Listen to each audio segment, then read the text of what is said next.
नमस्कार मेरी प्यारी लॉयल फैमिली, मैं हूं मिस्टर एक्स और आज के पॉडकास्ट में मैं आपके लिए एक ज़बरदस्त और नए पर्सपेक्टिव से समझने और जानने वाली कहानी लेकर आया हूं। ये कहानी आपके लिए जानना बहुत ही ज़रूरी है क्योंकि इस कहानी में एक बहुत बड़ा सबक छिपा हुआ है। अक्सर हम मजाक में कुछ चीज़ों पहले ध्यान नहीं देते हैं और बच्चों को वो चीज़ें अलाउ कर देते हैं, लेकिन वही मजाक आपके पूरे परिवार पर भारी पड़ जाता है। आज की कहानी एक ऐसी ही लड़की की है जो हॉरर मूवीज में काफी इंटरेस्टेड रखती थी। वह भूत प्रेत जैसे नॉवेल पढ़ा करती थी, फिल्में देखा करती थी। उसके परिवार वाले उसको मना तो करते थे, लेकिन फिर ये सोचकर उसको छोड़ देते थे कि चलो बच्ची है, अभी इन चीजों में वो इंटरेस्टेड है, लेकिन समय के साथ उसका इंटरेस्ट मिट जाएगा। लेकिन उसके परिवार वालों की यही गलती आगे जाकर उनकी जान पर भारी पड़ जाती है। वो बच्ची हॉरर फिल्मों में, भूत प्रेत की कहानियों आदि में इतनी ज्यादा रुचि लेने लग जाती है कि वो बाद में आगे जाकर खुद भी उन चीजों को प्रयोग में करने लग जाती है। और उसी प्रयोग को करते करते वो एक बार एक ऐसी जगह पहुंच जाती है और एक ऐसी आत्मा को जगा देती है जो बदले की आग में जल रही थी, और फिर उसके परिवार को इसका बहुत बड़ा हर्जाना भुगतना पड़ता है। उस लड़की की खुद की जान भी इसी में चली जाती है। तो जिस लड़की के साथ यह हादसा हुआ उसका नाम है नैन्सी, और नैन्सी आज इस दुनिया में मौजूद नहीं है, लेकिन उसकी दोस्तों ने हमें यह पूरी कहानी हमारे साथ शेयर की है। वो चाहती है कि उसकी फ्रेंड के साथ जो हादसा हुआ वो आप सभी को पता चले और कोई भी ऐसी गलती करने की दोबारा कोशिश न करे। एक दो बार तो वह खुद भी अपनी फ्रेंड के इस चक्कर में फंस गई थी, लेकिन जैसे ही उन्हें एहसास हुआ कि ये चीजें आगे जाकर ज्यादा भयानक हो सकती हैं, तो उन्होंने अपने फ्रेंड से दूरी बनाना शुरू कर दी। लेकिन उन्हें क्या पता था कि उनकी फ्रेंड इस हद तक इसमें आगे जा चुकी है कि वहां से उसका लौटना मुमकिन नहीं है। तो स्टोरी को शुरू करे उससे पहले आपसे कहूंगा कि अगर अब तक भी आप हमारे फैमिली मेंबर नहीं बने हैं तो चैनल को सब्सक्राइब करके इस रिश्ते की गांठ को और मजबूत कर लीजिए, ताकि हर रोज शाम के शाम आपको बेहतरीन से बेहतरीन कहानियां सुनने को मिल सके। और हाँ, जितने भी लोग कहानियां सुन रहे हैं वो अपना एक प्यारा सा कमेंट जरूर कर दें और बताएं कि ये स्टोरी आपको कैसी लगी है और उसके बारे में अपने विचार प्रकट करें। तो साथियों, नैन्सी की फ्रेंड्स ने जिस घटना का मेरे साथ जिक्र किया है उसको मैंने एक कहानी के रूप में तैयार कर दिया है। तो चलिए अब उस स्टोरी को शुरू करते हैं। नैन्सी एक 16 साल की लड़की है जिसके पापा एक नेवी ऑफिसर थे। उसने हाल फिलहाल में ही मुंबई के एक इंटरमीडिएट स्कूल में दाखिला लिया था।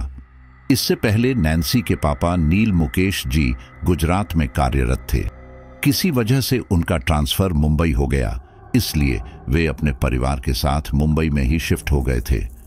नैन्सी के परिवार में उसके साथ उसकी माँ, जो खुद भी एक प्राइवेट स्कूल में पढ़ाती थीं, नैन्सी की एक छोटी बहन निश्ची और उसकी दादी रहती थी।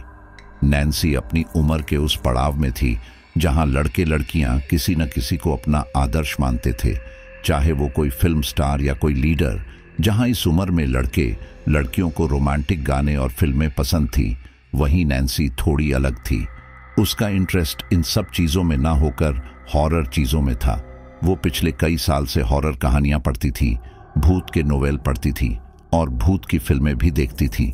नैन्सी के घर वाले उसके इस इंटरेस्ट के बारे में अच्छे से जानते थे और उसे कई बार डांटा भी था, लेकिन नैन्सी इन सब हॉरर चीज़ों की तरफ और अधिक आकर्षित होती गई। कई बार ऐसा देखा गया था कि वो डरी डरी रहती थी। लोगों के समझाने पर जब वे भूतिया बातों से दूर होती थी तो सामान्य हो जाती थी, लेकिन कुछ समय बाद फिर वो हॉरर फिल्में और किताबें पढ़नी शुरू कर देती है। दोस्तों, ये कोई अजीब बात नहीं है कि कोई हॉरर चीज़ों की तरफ आकर्षित हो। सबकी अपनी रुचि होती है और नैन्सी की भी वही रुचि थी। अब आप लोग खुद को देख लीजिए, आप मेरी कहानी के आदी हो चुके हो। तो नील मुकेश जी के मुंबई में शिफ्ट होने के बाद उन्हें सरकारी आवास मिला था जिसमें वो अपने परिवार के साथ रहते थे। नैन्सी ने मुंबई के सेंट जूस कॉलेज में 12वीं कक्षा में एडमिशन लिया था। वह एक गर्ल्स कॉलेज था। शुरू शुरू में नैन्सी की उसकी क्लास की लड़कियों से दोस्ती नहीं हुई थी। उसकी क्लास की ज्यादातर लड़कियां फिल्म और सीरियल्स की बात करने वाली थीं और नैन्सी इन सब बातों से बिल्कुल अलग थी। काफी समय बाद नैन्सी की दोस्ती दो लड़कियों शिवानी और जया से हुई। नैन्सी अक्सर शिवानी और जया के साथ उनके घर जाकर हैंग आउट करती थी और ग्रुप स्टडी भी करती थी। साल होते होते नैन्सी, शिवानी और जया बेस्ट फ्रेंड बन चुकी थीं। सब कुछ सही चल रहा था। एक दिन शिवानी के बॉयफ्रेंड की कार एक्सीडेंट में मौत हो जाती है। अपने बॉयफ्रेंड की मौत के बाद से शिवानी काफी दुखी रहती थी। वो नैन्सी और जया से बातें भी कम करती थी और कॉलेज भी कम आती थी। इस बात से नैन्सी भी बहुत दुखी थी। वो शिवानी को अपना बहुत अच्छा दोस्त मानती थी। शिवानी का सबसे अलग और मायूस रहना नैन्सी से देखा नहीं जा रहा था। इसीलिए एक दिन उसने शिवानी से उसके घर जाकर बात की। नैन्सी जया के साथ शिवानी के घर गई।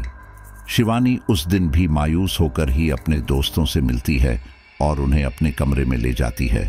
नैन्सी शिवानी को समझाती है कि वो फिर से पहले जैसी हो जाए, हंसती खेलती, सबसे मिलती जुलती। लेकिन शिवानी रोने लगती है और कहती है, मैं उससे बहुत प्यार करती थी यार। मैंने उससे बहुत मना किया था कि वो कार ना चलाया करे। उस दिन भी वो पुलिस के पकड़े जाने के डर से अपनी कार को तेज स्पीड से दौड़ा था। और इतना कहकर शिवानी रोने लगती है। शिवानी का कोई बॉयफ्रेंड है ये बात कोई नहीं जानता था, क्योंकि वो एक तरह से बच्चे ही थे। अगर किसी को शिवानी के बारे में पता चलता तो शायद बखेड़ा खड़ा हो जाता। शिवानी खुलकर किसी से भी नहीं कह रही थी। उसकी इस हरकत से उसके घर वाले भी परेशान थे।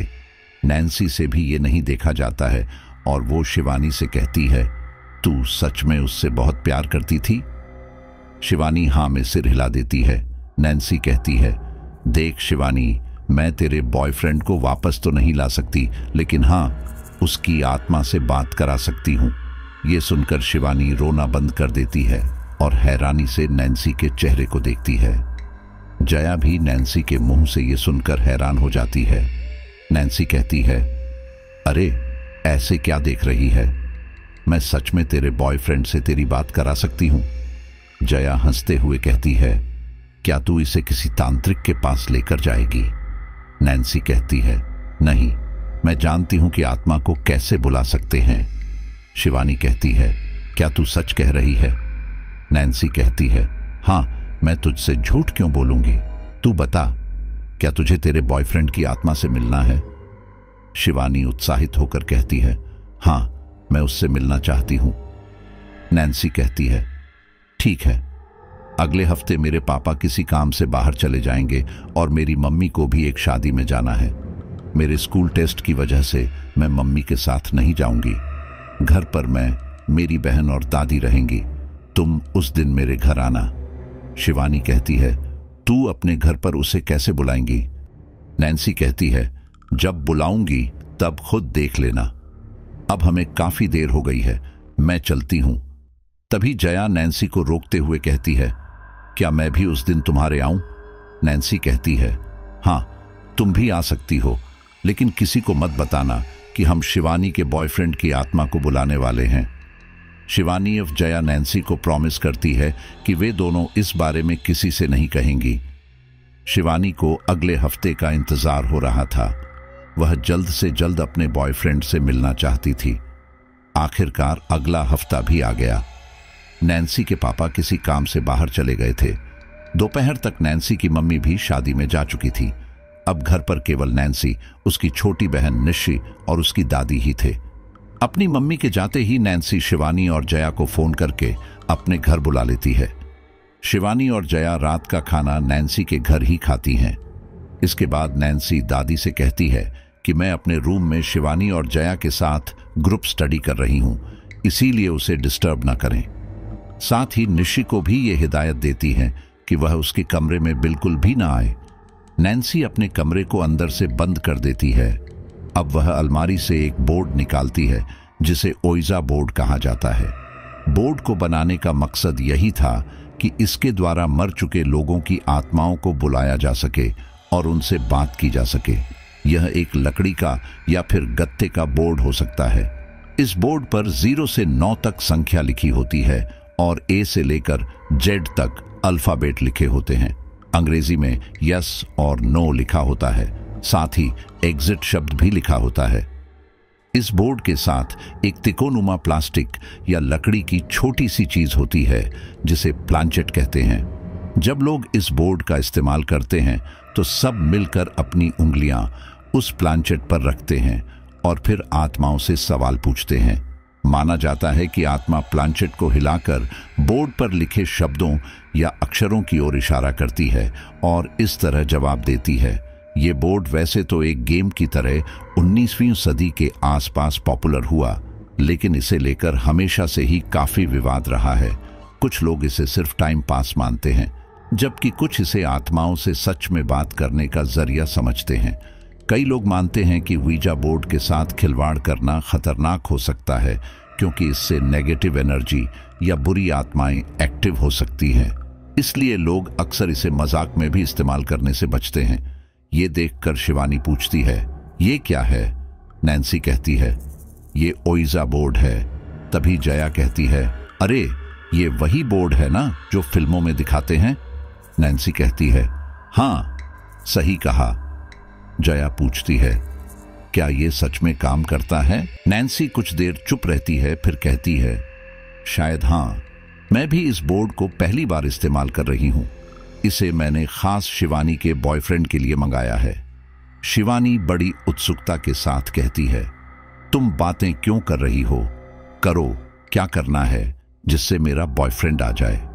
नैन्सी कहती है, हाँ बाबा, हाँ देखो ये एक कॉइन है। हम तीनों को इस पर अपनी उंगली रखनी है। मैं तुम्हारे बॉयफ्रेंड का नाम लेकर उसे बुलाऊंगी। हो सकता है इस कमरे में कुछ चीजें अजीब हों, लेकिन तुम दोनों को डरना नहीं है। बस ये ध्यान रहे कि इस कॉइन से उंगली नहीं हटानी है। शिवानी और जया हाँ में अपना सिर हिला देती हैं। नैन्सी अपने कमरे की लाइट ऑफ कर देती है और खिड़कियां भी बंद कर देती हैं।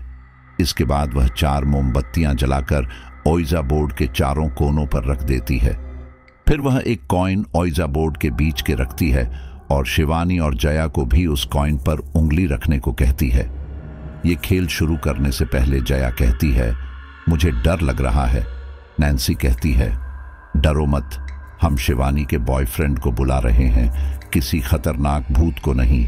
इसके बाद नैन्सी कहती है, रमन क्या तुम हमें सुन पा रहे हो? रमन क्या तुम हमें सुन पा रहे हो? नैन्सी लगभग 10 मिनट से ये वाक्य बोल रही थी और शिवानी बेचैनी से रमन का इंतजार कर रही थी। इसी बीच जया उंगली हटाकर कहती है, क्या बेकार गेम है? शिवानी, चल बहन, ये झूठ बोल रही है, इससे कोई आत्मा नहीं आती है। जया के ऐसा करने पर शिवानी और नैन्सी भी अपनी उंगली हटा लेते हैं। जया का इतना ही कहना था कि वो कॉइन अपने आप हिलता है और यस शब्द पर जाकर रुक जाता है। ये देखकर नैन्सी एकदम खुश हो जाती है और जया हैरान। नैन्सी जया को वापस उंगली रखने का इशारा करती है। अब दोबारा तीनों अपनी उंगली उस कॉइन पर रखते हैं। एक बार फिर नैन्सी कहती है, इस वक्त तुम कहां हो? हमें अपने होने का सबूत दो। नैन्सी ये बात 2 बार बोलती है कि तभी नैन्सी की स्टडी टेबल पर रखी किताबें अपने आप नीचे गिर जाती हैं। नैन्सी एक बार फिर खुश होती है और जया और शिवानी थोड़ा डर जाती है। नैन्सी आगे कहती है, क्या तुम हमें दिखाई दे सकते हो? और बस इतना कहते ही कमरे में एक तेज प्रकाश होता और फिर एकदम अंधेरा। उस अंधेरे में एक हल्का सा शरीर दिखता है। वो शरीर किसी और का नहीं बल्कि शिवानी के बॉयफ्रेंड रमन का था। शिवानी रमन की आत्मा को देखकर रोने लगती है। शिवानी और रमन की आत्मा कुछ देर बातें करती हैं और फिर तभी कोई नैन्सी का दरवाजा खटखटा देता है, जिससे वो आत्मा एकदम गायब हो जाती है। नैन्सी एकदम कहती है, ओ शीट, कौन आ गया? जल्दी से इसे हटाओ। जया और शिवानी जल्दी जल्दी उस बोर्ड और मोमबत्तियों को हटा देती है। नैन्सी दरवाजा खोलती है तो बाहर उसकी दादी हाथ में फोन लेकर खड़ी थी। वह कहती हैं, क्या बात है, तुम अपनी माँ का फोन क्यों नहीं उठा रही थी? नैन्सी घबराते हुए कहती है, वो दादी साइलेंट पर कर दिया था, मैं पढ़ रही थी ना। नैन्सी की दादी कहती है, अच्छा लो अपनी माँ से बात कर लो। नैन्सी अपनी दादी के फोन से बात करके उन्हें फोन देकर वहां से जाने के लिए कहती है। नैन्सी दोबारा कमरा बंद कर लेती है और कहती है, थैंक गॉड, आज तो बच गए। अगर इसके बारे में घर में पता चल जाता तो मेरी शामत आ जाती। तभी शिवानी नैन्सी को गले लगा लेती है और रोने लगती है। शिवानी कहती है, थैंक यू सो मच, तू मेरी सच्ची दोस्त है। तुझे जिंदगी में कभी भी मेरी जरूरत पड़े तो मुझे बताना, मैं तेरे लिए कुछ भी करूंगी। कुछ देर बाद शिवानी और जया अपने अपने घर आ जाते हैं।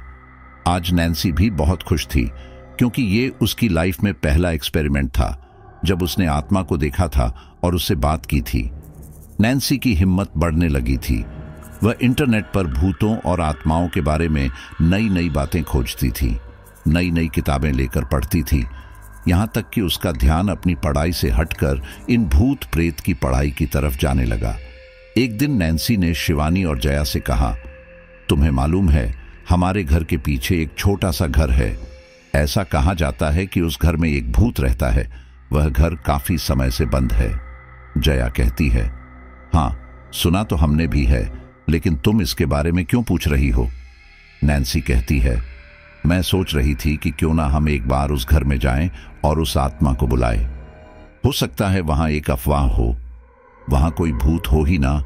जया कहती है, नैन्सी तेरा दिमाग तो ठीक है, अगले महीने एग्जाम है और तू इन सब बातों के बारे में सोच रही है। नैन्सी कहती है, अरे तो इसमें कौन सा घंटों लग रहे हैं, हम बस वहां जाएंगे और अपने ओइजा बोर्ड से पता करेंगे कि वहां कोई आत्मा है भी या नहीं। शिवानी तुरंत कहती है, हाँ यार, 1-2 घंटे के लिए जाने में क्या बुराई है, इतना ब्रेक तो हम वैसे भी ले ही लेते हैं। जया कहती है, लेकिन मैं तुम्हारे साथ नहीं आने वाली। पहली बात तो अगले महीने एग्जाम है और दूसरी बात मुझे इन सब चीजों से डर लगता है। मैं तो उस दिन भी तुम्हारे घर जाकर पछता रही थी। तुम लोगों को जो करना है करो, मुझे इन सब में शामिल मत करो। इतना कहकर जया तो वहां से चली जाती है, लेकिन नैन्सी और शिवानी उस घर में जाने का फैसला करती हैं। नैन्सी शिवानी से कहती है कि हम आज शाम उसी घर में मिलेंगे। दरअसल जहां नैन्सी का घर है उसके पीछे की सड़क पर एक घर काफी समय से बंद पड़ा था, लेकिन पिछले 1 महीने से कई लोगों ने आते जाते उस घर में रात के समय किसी की परछाई देखी थी। लोगों का यही कहना था कि यहाँ किसी भूत का निवास है। अब सच क्या था, यही पता करने नैन्सी उस घर में जाना चाहती थी। स्कूल खत्म होने के बाद दोनों अपने अपने घर चली जाती हैं और फिर शिवानी शाम के समय पढ़ने के बहाने नैन्सी के घर आ जाती है।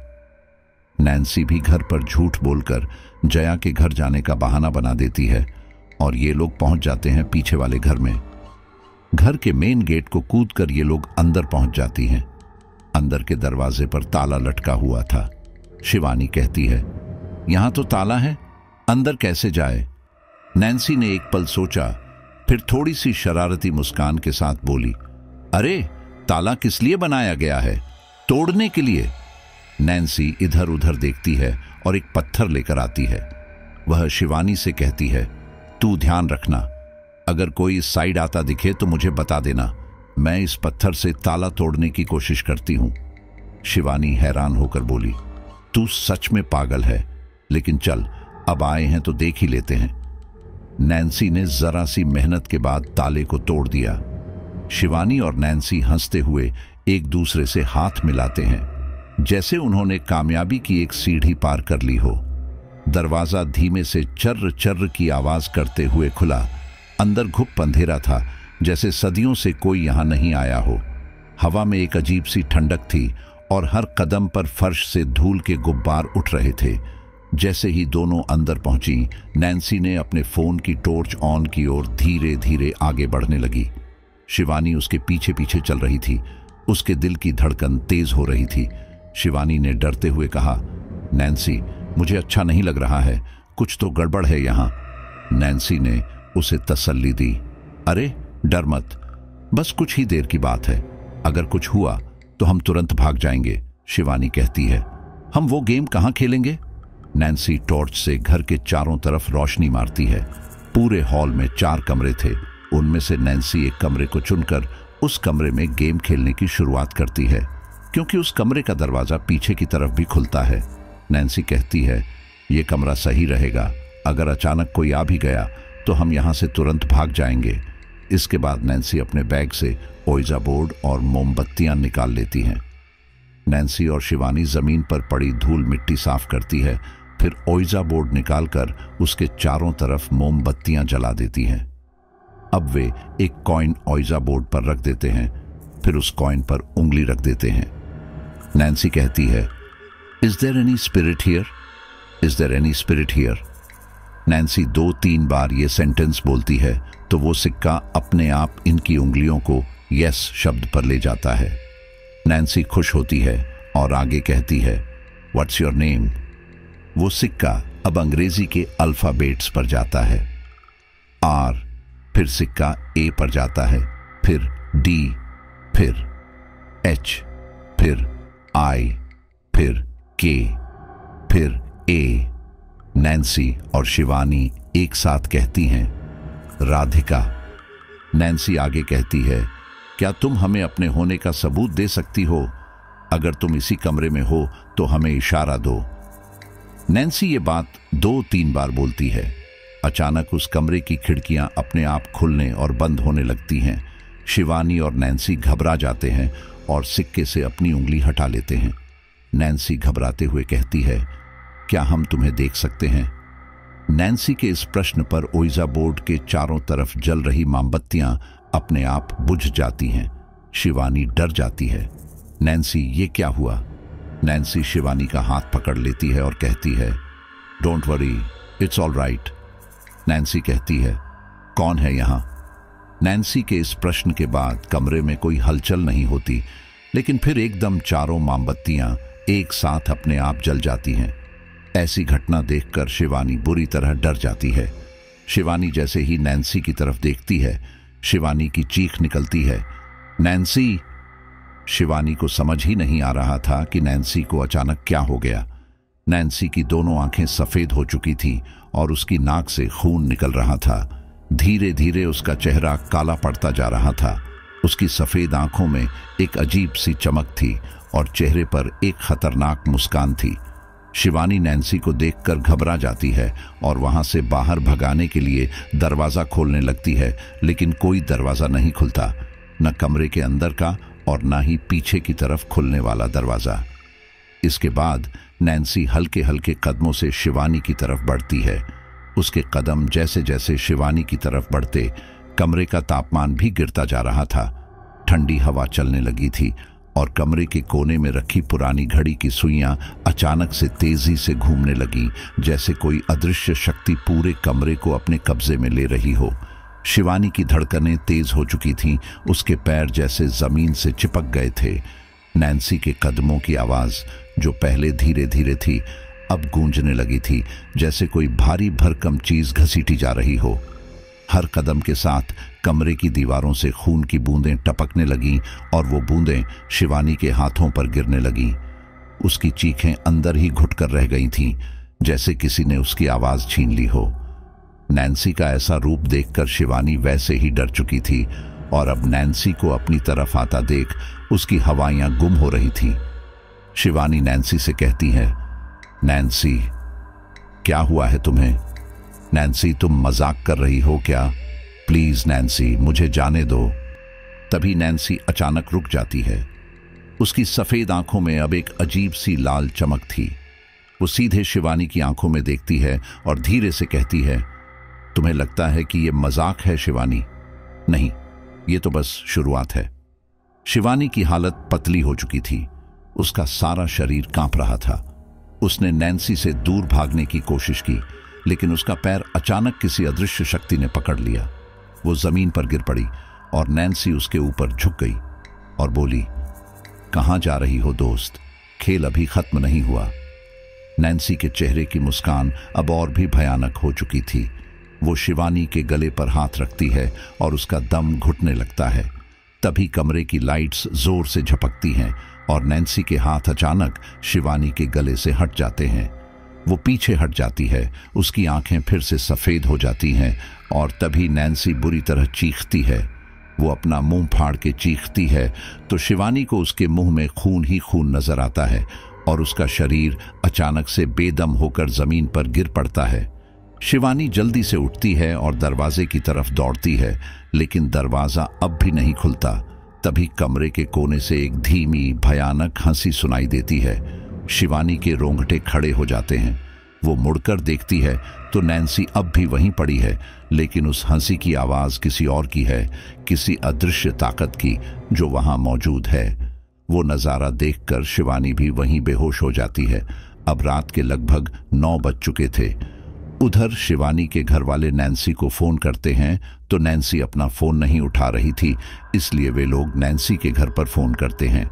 शिवानी की मां नैन्सी की मां से पूछती है कि शिवानी घर कब तक लौटेगी, तो नैन्सी की मां कहती है वे लोग तो शायद जया के घर गई है, आप जया के घर फोन करके पता कर लीजिए। शिवानी की मां जया के घर फोन करती है तो पता चलता है कि शिवानी और नैन्सी तो जया के घर आई ही नहीं है। शिवानी की मां तुरंत नैन्सी की मम्मी को फोन करके सब बताती हैं। ये सुनने के बाद नैन्सी के घर वाले और शिवानी के घर वाले दोनों ही डर जाते हैं। शिवानी के मम्मी पापा नैन्सी के घर आ जाते हैं और कहते हैं हमारी बेटी तो आप ही के घर आई थी। नैन्सी की मां भी कहती है हाँ, वे दोनों यहां आई थी, लेकिन उन्होंने कहा कि उन्हें किसी काम से जया के घर जाना है और वे दोनों निकल गई थी। दोनों के घर वाले काफी परेशान हो रहे थे। उन्होंने आस पड़ोस से पूछताछ की। तभी कॉलोनी में खेलने वाले कुछ बच्चों ने बताया कि हाँ, उन्होंने 2 लड़कियों को उस पीछे खंडहर पड़े घर में जाते देखा था। ये सुनकर नैन्सी की मम्मी घबरा जाती हैं, क्योंकि वो पिछले 1 महीने से वहां हो रही भूतिया घटनाओं के बारे में सुन रही थी। शिवानी और नैन्सी के परिवार वाले बिना देरी किए उस घर की तरफ जाते हैं और देखते हैं कि घर खुला हुआ है। वे लोग उस घर के सभी कमरों को देखते हैं तो उन्हें एक कमरे में शिवानी और नैन्सी बेहोश पड़ी मिलती है। वे लोग जल्दी से दोनों को अस्पताल लेकर जाते हैं। वहां उनका ट्रीटमेंट होता है और थोड़ी ही देर में दोनों को होश भी आ जाता है। डॉक्टर कहते हैं कि शायद कमजोरी की वजह से दोनों चक्कर खाकर गिर गई थी, लेकिन अब ठीक है, आप इन्हें घर लेकर जा सकते हैं। शिवानी और नैन्सी अपने घर वालों के साथ चली जाती है। अगले दिन दोनों के घर वाले ही दोनों को बहुत डांटते हैं। नैन्सी के पापा तो नैन्सी पर बहुत गुस्सा करते हैं और गुस्से में कहते हैं अब से तुम्हारा ये दोस्तों के साथ पढ़ना लिखना बंद। और क्या करने के गए थे तुम लोग वहां? भूत खेलने। नैन्सी घबराते हुए कहती है नहीं पापा। नैन्सी के पापा कहते हैं नहीं क्या? वहां वो तुम्हारा कोई बोर्ड और मोमबत्तियां पड़ी थी, क्या होता है उससे? पार्टी। इसके बाद नैन्सी के पापा उसके कमरे से भूत के सभी नोवेल फेंक देते हैं और कहते हैं आज के बाद मैं इस घर में ये सब ना देख लूं। इसके बाद नैन्सी के पापा उसका लैपटॉप भी तोड़ देते हैं। अपने पापा के गुस्से को देखकर नैन्सी चुपचाप खड़ी थी। उनकी डांट के आगे कोई कुछ नहीं बोलता। उसके पापा उसका फोन तक ले लेते हैं। नैन्सी को बुरी तरह डांटने के बाद नैन्सी के पापा चले जाते हैं और नैन्सी अपने बिस्तर पर लेटकर रोने लगती है। रोते रोते वह कब सो जाती है उसे पता ही नहीं चलता। जब उसकी आंख खुलती है तो दोपहर के 12 बज रहे थे। उसे भूख लगती है तो वो किचन में जाती है। घर पर उसकी मां नहीं थी और उसकी बहन निशी स्कूल गई थी। उसकी दादी अपने कमरे में बैठी थी। नैन्सी किचन में खाने का सामान ढूंढती है। उसे कुछ नजर नहीं आता तो वो फ्रिज खोलती है। जैसे ही वह फ्रिज खोलती है वह घबरा जाती है, क्योंकि फ्रिज में एक लाश रखी थी। नैन्सी झटके से फ्रिज का दरवाजा बंद कर देती है और पीछे हट जाती है। नैन्सी का दिल जोर से धड़क रहा था। उसने खुद को समझाया कि शायद जो उसने देखा वो महज उसका वहम था, लेकिन तभी उसे अपने पीछे कुछ सरसराहट सी सुनाई दी। वो तेजी से पलटी, पर पीछे कुछ नहीं था, बस सन्नाटा। नैन्सी ने खुद को और थोड़ा संभालने की कोशिश की, लेकिन उसके मन में एक अजीब सी बेचैनी अब भी बनी हुई थी। वह सोचती है कहीं ऐसा तो नहीं कि ये मेरा वहम हो, फ्रिज में किसी इंसान की लाश। नैन्सी हिम्मत करके दोबारा फ्रिज खोलती है तो सब कुछ नॉर्मल था। फ्रिज में खाने पीने का सामान रखा था। नैन्सी अपने दिल पर हाथ रखती है और खुद को रिलैक्स करती है। वह फ्रिज से आइसक्रीम निकालकर खाने लगती है। उस समय नैन्सी किचन में ही थी। आइसक्रीम खाने के बाद जैसे ही वह किचन से बाहर आने वाली थी, उसकी नजर गैस पड़ जाती है। गैस जल रही थी और उस पर कुछ भी नहीं रखा था। नैन्सी अपने दिमाग पर जोर डालती है कि अरे ये गैस किसने खोली, मैंने तो गैस का कोई काम नहीं किया। फिर अगले ही पल नैन्सी समझती है, हो सकता है उसने ही खोली हो, लेकिन उसे ध्यान ना हो। वह वापस किचन की तरफ मुड़ी और जैसे ही गैस बंद करके वापस मुड़ने को हुई, किचन की लाइट अचानक से झपकने लगी। लाइट की इस हरकत से नैन्सी की बेचैनी और बढ़ गई। वो तेजी से फ्रिज की तरफ बढ़ी और पानी पीने लगी। तभी उसे लगा कि फ्रिज के दरवाजे के पास से कोई आहट आ रही है, जैसे किसी ने उसके कंधे पर हल्का सा हाथ रखा हो। नैन्सी ने डरते डरते किचन में चारों तरफ नजर दौड़ाई, लेकिन वहां कोई नहीं था। उसकी सांसें और तेज हो गईं। वो जल्दी से कमरे की ओर भागी, पर जैसे ही उसने दरवाजा खोला, उसे लगा कि किसी ने उसे पीछे से जोर से खींच लिया हो। नैन्सी ने जोर से चिल्लाने की कोशिश की, लेकिन उसकी आवाज गले में ही फंस गई। वो घबराकर वापस पीछे मुड़ी, पर वहां कोई नहीं था। नैन्सी अब पूरी तरह से पसीने में नहाई हुई थी। उसकी हिम्मत जवाब देने लगी थी, लेकिन तभी उसे फ्रिज की तरफ से किसी के धीरे धीरे खिसकने की आवाज आई। उसका कलेजा मुंह को आ गया। वो सोच में पड़ गई, क्या मैंने सच में फ्रिज में लाश देखी थी? उसने फ्रिज की तरफ एक आखिरी बार देखा, पर इस बार उसके कदम पीछे की तरफ बढ़ने लगे। तभी लाइट फिर से झपकी और उसके ठीक बाद नैन्सी के कानों में किसी के फुसफुसाने की आवाज गूंजी, तुम्हें नहीं बच सकती नैन्सी। नैन्सी के हाथ पैर अब कांपने लगे थे। वो समझ नहीं पा रही थी कि ये सब क्या हो रहा है, और फिर थोड़ी देर में सब कुछ सामान्य हो जाता है। नैन्सी अपने कमरे में आ जाती है। फिर वह अपने एग्जाम का पढ़ने लगती है। कुछ देर बाद उसकी माँ भी घर आ जाती है। सब लोग मिलकर खाना खाते हैं। खाना खाने के बाद नैन्सी अपने कमरे में जाकर पढ़ाई करती है। पढ़ाई करते करते उसकी एक बार फिर आंख लग जाती है और वह सो जाती है। रात 8 बजे उसकी मम्मी उसे खाने के लिए बुलाती है। वह खाना खाकर अपने कमरे में फिर से सोने के लिए आती है, तो उसे नींद नहीं आ रही थी, क्योंकि वह दिन में काफी सो ली थी। अब उसके पास कोई एंटरटेनमेंट का सामान भी नहीं था, ना उसका लैपटॉप, ना उसका मोबाइल और ना ही उसकी भूतिया किताबें। नैन्सी का अब पढ़ने का मन भी नहीं कर रहा था, इसीलिए वह अपने बिस्तर पर सीधी लेट जाती है और अपने कमरे की छत को देखती रहती है। कमरे का पंखा चल रहा था। नैन्सी कल के अपने उस ओइजा बोर्ड वाले गेम के बारे में सोच रही थी कि वहां कोई आत्मा तो आई थी, लेकिन हमसे ठीक से कांटेक्ट नहीं कर पाई। वो किसकी आत्मा होगी? कैसी आत्मा होगी? तभी नैन्सी को ऐसा लगा जैसे उसकी छत टूटकर उसके ऊपर गिर रही हो। ये देख नैन्सी एक चीख के साथ अपने बिस्तर से कूद गई। नैन्सी ज्यादा जोर से नहीं चीखी थी, इसीलिए उसके मम्मी या पापा किसी ने भी उसकी आवाज नहीं सुनी थी। नैन्सी अपने बिस्तर को देखती है तो सब कुछ नॉर्मल था। ना उसकी छत गिरी थी और ना ही उसे कोई चोट पहुंची थी। वह मन ही मन कहती है, हे भगवान, ये क्या हो रहा है? क्या मैं भूतों के बारे में इतना सोचने लगी हूं कि अब मुझे इल्यूजन आने लगे हैं? नैन्सी को यही लगता है कि उसके साथ आज दिन में जो घटना हुई है वह शायद इसीलिए हुई है क्योंकि वो हर वक्त भूतों के बारे में सोच रही है। नैन्सी मन में सोचती है, अब मुझे इन सब के बारे में नहीं सोचना चाहिए। अगले महीने एग्जाम है, मुझे एग्जाम की सही से तैयारी करनी चाहिए। नैन्सी को नींद तो नहीं आ रही थी, लेकिन फिर भी वह कमरे की लाइट बंद करके अपने बिस्तर पर जाकर लेट जाती है और अपनी आंखें बंद कर लेती है। कुछ देर बाद उसे नींद भी आ जाती है। रात के करीब 2:30 बजे होंगे। नैन्सी करवट बदलती है तो उसे एक आवाज सुनाई देती है, नैन्सी।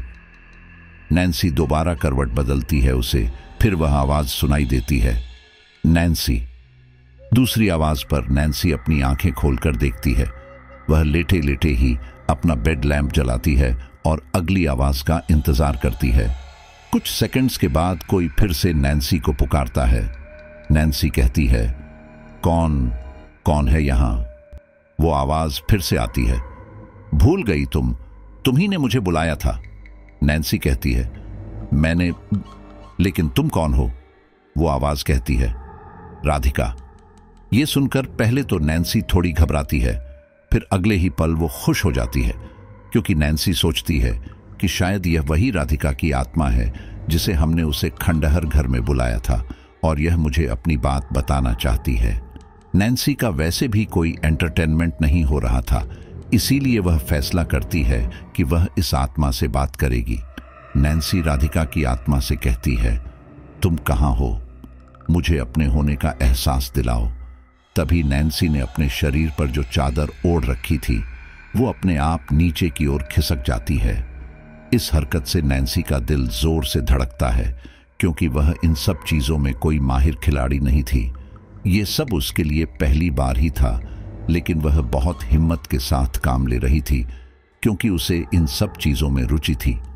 चादर के खिसकने पर नैन्सी समझ जाती है कि राधिका की आत्मा उसके पैर के पास है।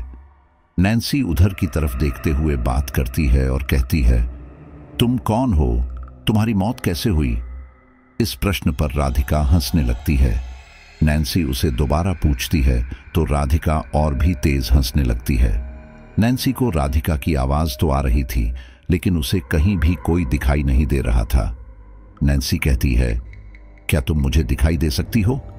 नैन्सी की इस बात पर राधिका हंसती है और तभी नैन्सी की ड्रेसिंग टेबल पर रखी सारी चीजें एक एक करके नीचे गिरने लगती है। सामान नीचे गिरने से काफी तेज आवाज होती है। नैन्सी जल्दी से अपने बिस्तर से उठती है कि कहीं घर में किसी की आंख न खुल जाए। नैन्सी एक एक करके सारे सामान को ड्रेसिंग टेबल पर रखने लगती है। सब सामान रखने के बाद नैन्सी जैसे ही खड़ी होती है, उसे शीशे में एक भयानक औरत दिखाई देती है। खुले उलझे बाल, आंखें पूरी तरह से सफेद, चेहरे पर कई जगह कट के निशान और मुंह से रिश्ता खून। नैन्सी उस औरत को देख बुरी तरह घबरा जाती है। वो चीखने ही वाली थी कि तभी वो शीशे में दिख रही वो औरत नैन्सी की ओर अपना एक हाथ बढ़ाकर उसे पकड़ लेती है। ऐसा होते ही नैन्सी उसी समय बेहोश हो जाती है। वो खतरनाक औरत और कोई नहीं बल्कि राधिका की आत्मा ही थी। अगली सुबह नैन्सी की माँ उसे नाश्ते के लिए आवाज लगाती है, लेकिन वो नीचे नहीं आती है। इसके बाद उसकी माँ निशी को नैन्सी को बुलाने भेजती है। जैसे ही निशी नैन्सी के कमरे में जाती है तो देखती है कि नैन्सी जमीन पर गिरी हुई है। निशी नैन्सी को उठाती है, लेकिन वो नहीं उठती। निशी चिल्लाती हुई अपनी माँ के पास जाती है और नैन्सी के बारे में बताती है। नैन्सी की माँ एक बार फिर घबरा जाती है और पूरा परिवार नैन्सी के कमरे में जाता है। जब नैन्सी की माँ उसके मुंह पर पानी की छींटे मारती है तो नैन्सी को होश आ जाता है। नैन्सी की माँ कहती है, बेटा तू ठीक तो है? नैन्सी कहती है, हाँ मोम। नैन्सी की माँ कहती है, तू बेहोश कैसे हो गई थी? नैन्सी रात की बात याद करने लगती है। उसे सब कुछ याद आ जाता है, लेकिन वो अपनी माँ को कुछ भी नहीं बताती है, क्योंकि उसे डर था कि अगर उसने फिर कोई भूत की बात बताई तो उसकी दोबारा डांट पड़ेगी। नैन्सी कहती है, पता नहीं मम्मी, मैं रात को पानी पीने उठी थी और बस 2 कदम चलते ही गिर गई। नैन्सी की दादी नैन्सी की मम्मी से कहती है, रितु बेटा, नैन्सी को आज किसी अच्छे डॉक्टर को दिखा दो। नैन्सी की माँ हाँ में सिर हिलाती है। वह उस दिन स्कूल से छुट्टी लेकर अपनी बेटी को एक अच्छे डॉक्टर के पास ले जाती हैं। अस्पताल में डॉक्टर नैन्सी का अच्छे से चेकअप करता है, लेकिन सब कुछ नॉर्मल था। डॉक्टर कहता है, घबराइए मत, बच्ची के अगले महीने एग्जाम है तो उसका प्रेशर ले रही होगी। डॉक्टर नैन्सी से भी कहता है, बेटा ये सिर्फ कॉलेज के एग्जाम है, इतनी टेंशन मत लो, अपने आप को फ्री रखो, दोस्तों से मिलो, जितना मन करे केवल उतना पढ़ो, ज्यादा दिमाग पर जोर मत लगाओ और खाते पीते रहो। डॉक्टर कुछ दवाइयां देते हैं। उसके बाद नैन्सी और उसकी माँ घर आ जाते हैं। नैन्सी की माँ नैन्सी को आराम करने के लिए कहती है, इसीलिए नैन्सी अपने कमरे में लेटने चली जाती है। नैन्सी लेटी ही थी कि तभी वो जोर जोर से रोने लगती है। उसकी आवाज इतनी तेज थी कि कमरे के बाहर तक जा रही थी, जो कि नैन्सी की माँ और दादी को भी सुनाई दे रही थी। नैन्सी इस तरह से रोता देख नैन्सी की दादी और माँ नैन्सी के कमरे में भागे चले जाते हैं और देखते हैं कि वह बिस्तर पर सीधी लेटे हुए हैं और रोए जा रही है। उसके आंसू बहे जा रहे हैं। नैन्सी की मां नैन्सी से कहती है, नैन्सी बेटा क्या हुआ, रो क्यों रही हो? नैन्सी की मां उसे उठाने की कोशिश करती है, लेकिन नैन्सी का शरीर भारी हो चुका था, वह उसे उठा नहीं पा रही थी। नैन्सी के साथ ऐसा इसलिए हो रहा था क्योंकि उसके अंदर राधिका की आत्मा थी। जब एक शरीर में एक साथ दो आत्माएं वास करेंगी तो इंसान का वजन तो अपने आप ही भारी होगा। नैन्सी की दादी भी नैन्सी को चुप कराती है, लेकिन नैन्सी बस रोए जा रही थी। नैन्सी क्यों रो रही थी, ना वो खुद बता रही थी और ना ही किसी को इसकी वजह पता थी। रोते रोते वह एक बार फिर बेहोश हो जाती है। एक बार फिर नैन्सी की मां टेंशन में आ जाती है और अपनी सास से कहती है, अम्मा देखिए ना, इसे क्या हो गया है, ये सुबह भी बेहोश मिली थी और अब फिर। डॉक्टर कहते हैं कि सब कुछ नॉर्मल है, बताओ मैं इसे कहाँ लेकर जाऊं, इसे क्या हो गया है, मेरी समझ में नहीं आ रहा है, इसके पापा भी घर पर नहीं हैं। इतना कहकर नैन्सी की मां भी रोने लगती है। नैन्सी की दादी उसकी मां को समझाती हैं, बेटा परेशान मत हो, मैं नैन्सी के पापा को फोन करती हूं और उसे सब कुछ बताती हूं। नैन्सी की दादी उसी समय नैन्सी के पिताजी को फोन करती हैं और उन्हें नैन्सी की हालत के बारे में बताती है। नैन्सी के पापा 3 दिन बाद ही घर आने वाले थे, इसीलिए वह कहते हैं कि मेरा आना तो पॉसिबल नहीं है, लेकिन मैं अपने एक कलीग को भेज रहा हूं, रितु से कहना कि वह उसके साथ चली जाए, बाकी बातें मैं फोन पर बता दूंगा। उधर अर्थु के पापा शिप पर थे, जो कि 3 दिन बाद ही आते, लेकिन अब उन्हें अपनी बेटी की टेंशन होने लगी थी। वे समंदर के बिल्कुल बीचों बीच थे, ऐसे में जल्द से जल्द घर आना मुमकिन नहीं था। उन्होंने अपने एक कलीग अमित को फोन करके अपने घर जाने के लिए कहा और सारी बात समझा दी। कुछ देर बाद ही अमित नैन्सी के घर आ गया। अमित नैन्सी के पिताजी नील मुकेश के अंडर ही काम किया करता था। जब वह नैन्सी के घर पहुंचा तो देखा कि नैन्सी की मां और दादी परेशान है और नैन्सी बेहोश है। नैन्सी की मां अमित को सारी बात बताती है, जिस पर अमित कहता है, आप फिक्र मत करिए, मैं शहर के बेस्ट डॉक्टर को जानता हूं, हम नैन्सी को वहां लेकर चलेंगे, नैन्सी बिल्कुल ठीक हो जाएगी। इसके बाद अमित और नैन्सी की मां नैन्सी को लेकर एक डॉक्टर के पास जाते हैं। वे उस डॉक्टर को सुबह दी गई डॉक्टर की सारी दवाइयां और रिपोर्ट्स भी दिखाते हैं, जिनमें सब कुछ नॉर्मल था। साथ ही नैन्सी की मां यह भी बताती हैं कि बेहोश होने से कुछ देर पहले नैन्सी बुरी तरह रो रही थी। वह क्यों रो रही थी, उसकी वजह हमें नहीं पता।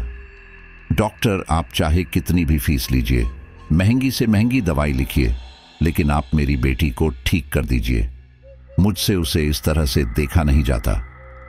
डॉक्टर नैन्सी को तुरंत अस्पताल में एडमिट करते हैं और उसका ट्रीटमेंट शुरू करते हैं, जिससे नैन्सी को होश आ जाता है, लेकिन वह कहती है कि मुझे बहुत वीकनेस फील हो रही है। उसी के आधार पर डॉक्टर 3-4 अलग अलग तरीके टेस्ट लिख देता है, जो कि 2 या 3 दिन में पूरे हो जाते हैं और नैन्सी वापस घर आ जाती है। इधर सभी रिपोर्ट्स में कोई भी असामान्य बात नहीं थी। उसके बाद डॉक्टर कहते हैं, हो सकता है कि नैन्सी डिप्रेशन का शिकार हुई हो। इस उम्र में अक्सर ऐसा हो जाता है। अक्सर डिप्रेशन जैसे केस किसी मेडिकल रिपोर्ट में नहीं आते हैं। आप इसे किसी साइकेट्रिस्ट के पास दिखाइए, हो सकता है ये अपनी परेशानी उन्हें खुलकर बता सके। एक बार फिर डॉक्टर कुछ दवाइयां देकर नैन्सी को डिस्चार्ज कर देता है और नैन्सी वापस अपने घर आ जाती है। घर आने के कुछ देर बाद नैन्सी बिल्कुल नॉर्मल थी, जैसे पहले रहती थी। वह सबसे हंस बोल रही थी, काफी बातें भी कर रही थी। अब पूरा एक दिन निकल जाता है। नैन्सी को न कोई बेहोशी का दौरा पड़ा था और न ही उसे कोई भी अजीब चीज दिखाई दी थी, जैसे पिछले कुछ दिनों में दिखाई दी थी। उससे अगले दिन नैन्सी के पापा घर आ जाते हैं। अपने पापा को देखकर नैन्सी बहुत खुश होती है और उसके पापा भी नैन्सी को एकदम गले लगा लेते हैं और नैन्सी से माफी भी मांगते हैं। नैन्सी, तू इतना डिप्रेशन में क्यों है बेटा? मैंने तुझे डांटा, इसीलिए डिप्रेशन में चली गई क्या? बेटा, मैंने तुझे तेरी भलाई के लिए डांटा था। मुझे क्या पता था कि तेरी इतनी तबीयत खराब हो जाएगी। अगर मुझे ऐसा पता होता तो मैं तुझे कभी नहीं डांटता।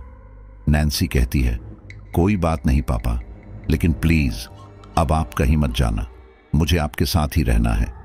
नैन्सी के पापा कहते हैं, हाँ मेरे बेटा, मैं कहीं नहीं जाऊंगा, मैं 1 हफ्ते घर पर ही रुकने वाला हूं। ये बात सुनकर नैन्सी बहुत खुश होती है। नैन्सी के पापा अपनी बेटी की तबीयत को लेकर चिंतित थे, इसीलिए वे छुट्टी लेकर 1 हफ्ते के लिए यहां आए थे। नैन्सी डिप्रेशन से बाहर आ सके, इसीलिए उसके पापा एक दिन बाहर घूमने जाने का प्लान बनाते हैं। ये काफी समय बाद हो रहा था, क्योंकि नैन्सी के पापा अक्सर बिजी रहते थे और उसकी माँ स्कूल पढ़ाया करती थी, जिसके चलते दोनों ही नैन्सी और निशी को ठीक से समय नहीं दे पाते थे। लेकिन एक दिन उसकी माँ ने अपने स्कूल से छुट्टी ली और उसके पापा की छुट्टी पहले से ही थी। नैन्सी का पूरा परिवार बाहर एक रेस्टोरेंट में खाना खाने जाते हैं। सब कुछ बहुत ही अच्छा चल रहा था। नैन्सी को एंजॉय करता देख नैन्सी के माँ बाप को लग रहा था कि नैन्सी अब जल्द ही ठीक हो जाएगी। जब वे लोग रेस्टोरेंट से निकल रहे थे, तभी नैन्सी के पिताजी नील मुकेश को उनके पुराने मित्र जगत जी मिल गए और वह नील मुकेश जी को जबरदस्ती अपने घर आने के लिए आमंत्रित करने लगे। वह बार बार जिद कर रहे थे कि मेरा घर पास ही है, आओ चलो मैं अपने परिवार से मिलाता हूं। लेकिन नील मुकेश जी बार बार मना किए जा रहे थे। जगत जी के बार बार कहने पर नील मुकेश की पत्नी कहती है, अरे चलिए चलते हैं ना, बहुत समय बाद तो हम लोग पूरे परिवार के साथ बाहर आए हैं, और इत्तेफाक की बात देखो, आज आपके पुराने मित्र जगत जी भी मिल गए। हो सकता है ये भगवान का इशारा हो कि नील मुकेश आज तुम एंजॉय करो, आज का दिन ज्यादा अच्छा है, सबके मिलने का दिन है, जगत जी के भी थोड़ी देर बैठकर आ जाएंगे। अपनी बीवी के कहने पर नील मुकेश अपने परिवार के साथ अपने दोस्त जगत जी के घर जाने के लिए तैयार हो जाता है। जगत जी नील मुकेश की फैमिली को अपनी फैमिली से मिलवाते हैं, चाय नाश्ता करवाते हैं और बातें वगैरह करते हैं। अब तक नैन्सी बिल्कुल ठीक ठाक बातें कर रही थी, तभी अचानक उसका चेहरा एकदम सीरियस हो गया। धीरे धीरे उसके चेहरे पर गुस्से के भाव आने लगे। नैन्सी जगत जी की लड़की आराध्या के साथ खिड़की के पास खड़ी बातें कर रही थी और जगत तथा नील मुकेश जी सोफे पर बैठकर बातें कर रहे थे। नैन्सी बार बार अपने पापा को देखे जा रही थी। नैन्सी कभी ऊपर चल रहे पंखे को देखती तो कभी अपने पापा को। वह बार बार यही कर रही थी। ऐसा करते हुए जगत जी की लड़की आराध्या उसे देख भी रही थी, लेकिन वह कुछ कहती नहीं है। कुछ देर बाद जगत जी किसी काम से अपने कमरे में गए और नैन्सी ने पंखे की तरफ देखा, और वो भी बहुत गुस्से से। जगत जी के जाते ही नील मुकेश जी सामने टेबल पर रखे टीवी का रिमोट उठाने के लिए उठते हैं और वैसे ही पंखा सोफे पर गिर जाता है।